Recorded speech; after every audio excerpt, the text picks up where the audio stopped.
All right, welcome. Today we're going to dive into that feeling we all know so well, the feeling of being stuck. You know what I'm talking about. It's like you're caught in a loop and you just can't seem to break free. So we're going to break down why that happens and, more importantly, what it all means for your path forward. Let's get right into it. So, does this feel a little familiar? That nagging sense that you're just running in place, right? Facing the same old challenges over and over and over again. Whether that's happening in your career, in your relationships, or honestly, just inside your own head, you are definitely not alone in this. Okay, so let's start by taking a closer look at what these feelings actually are. Because really, the first step to moving forward is being able to recognize the patterns that are keeping us stuck in the first place. Just take a look at some of these common patterns. You've got recurring frustrations, you have self-sabotage, and the classic imposter syndrome, maybe that constant inner conflict or a fear of change. How many of these are ringing a bell for you? See, these aren't just random struggles. They are signals, and they're all pointing to something much, much deeper. And this right here, this is the crucial point. Seeing these patterns show up in your life doesn't mean you've failed at something. Not at all. It just means you're human. These feelings are basically signposts for a journey that every single person, in some way, is on. So, now that we've kind of identified what it feels like to be stuck, let's really dig into the why behind it all. This is where we start to uncover the universal challenges that are sitting right at the heart of this whole experience. You know, this quote just nails it. A struggle over your career right now might, 10 years from now, become a struggle for meaning.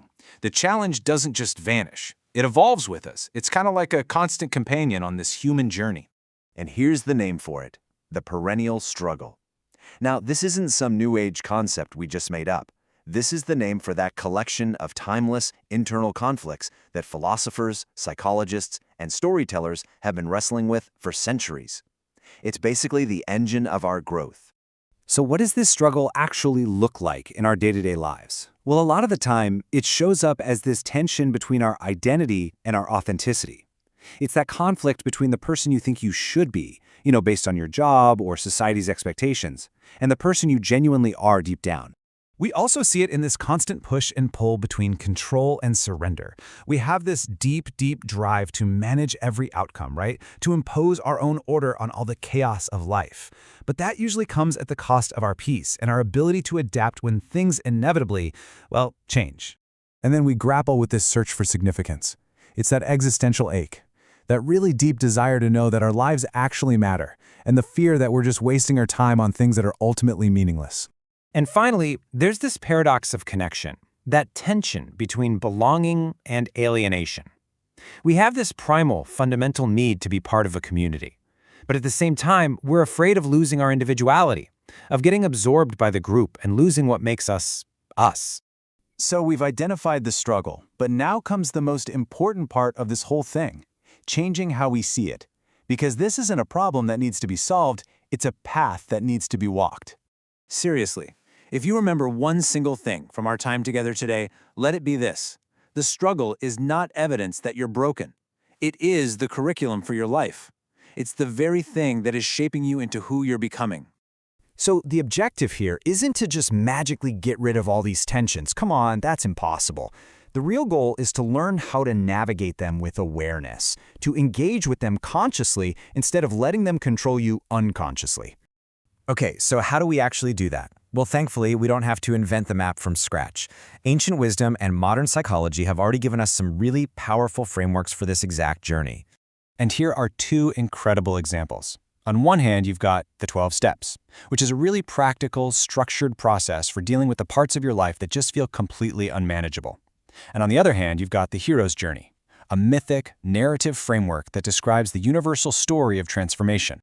Let's just quickly look at the core of the 12 steps.